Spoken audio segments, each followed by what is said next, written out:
আসসালামু আলাইকুম ভিউয়ার্স, কেমন আছেন সবাই? আশা করছি সবাই অনেক ভালো আছেন। আমিও আলহামদুলিল্লাহ অনেক ভালো আছি। আমি বৈশাখী আপনাদের মাঝে নতুন একটি ব্লগ নিয়ে চলে এসেছি। যদিও ব্লগটি শীতের শুরুতে করা, যখন কেবল শীত পড়া শুরু হয়েছে, তবে মাঝে আমি অনেকদিন ভয়েস ওভার দিতে পারিনি, কারণ বাসায় কাজ চলছিল। আসলে আমাদের বাসাটা এক্সটেন্ড করা হচ্ছে, এই কারণে আমি মাঝে অনেকদিন ভিডিও দিতে পারিনি। তবে এখন থেকে আবার নিয়মিত ভিডিও দেওয়ার চেষ্টা করব।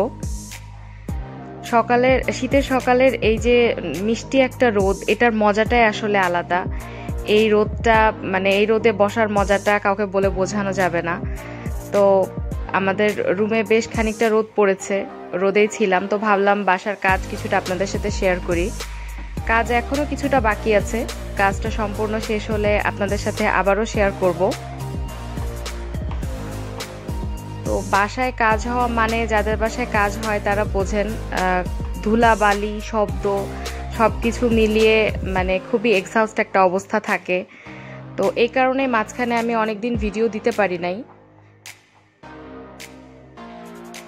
এখন আবার চেষ্টা করছি নিয়মিত হওয়ার। তো সবাই আমার জন্য দোয়া করবেন।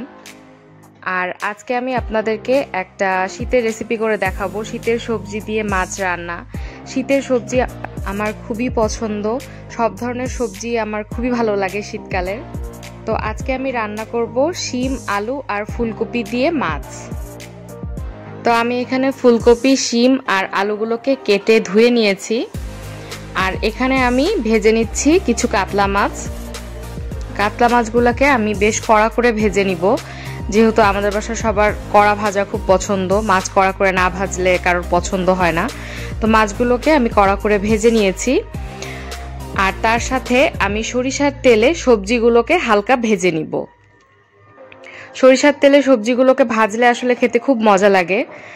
তো এখানে আমি ফুলকপিগুলোকে শুধু লবণ দিয়ে হালকা করে ভেজে নিব। খুব বেশি লাল করে ভাজতে হবে বা অনেকক্ষণ ধরে ভাজতে হবে এমন না, জাস্ট হালকা করে একটু ভেজে নিব।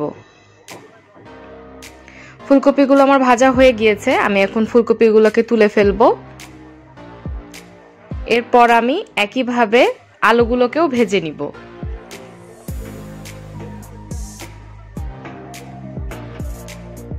আলুগুলোকে হালকা করে ভেজে আমি তুলে নিয়েছি। এরপর আমি শিমগুলোকে লবণ দিয়ে অল্প একটু ভেজে নিব। শিমগুলো বেশি ভাজা যাবে না, এতে রংটা নষ্ট হয়ে যাবে। তো আমি হালকা করে ভেজে শিমগুলোকেও তুলে নিয়েছি। এখন আমি বাকি রান্নাটা সয়াবিন তেলে করব।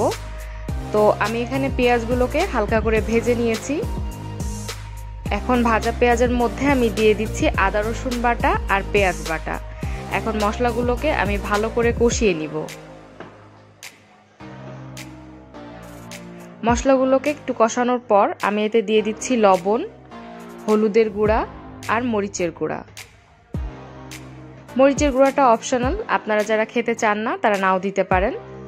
এখন মশলাগুলোকে আমি ভালো করে কষাবো।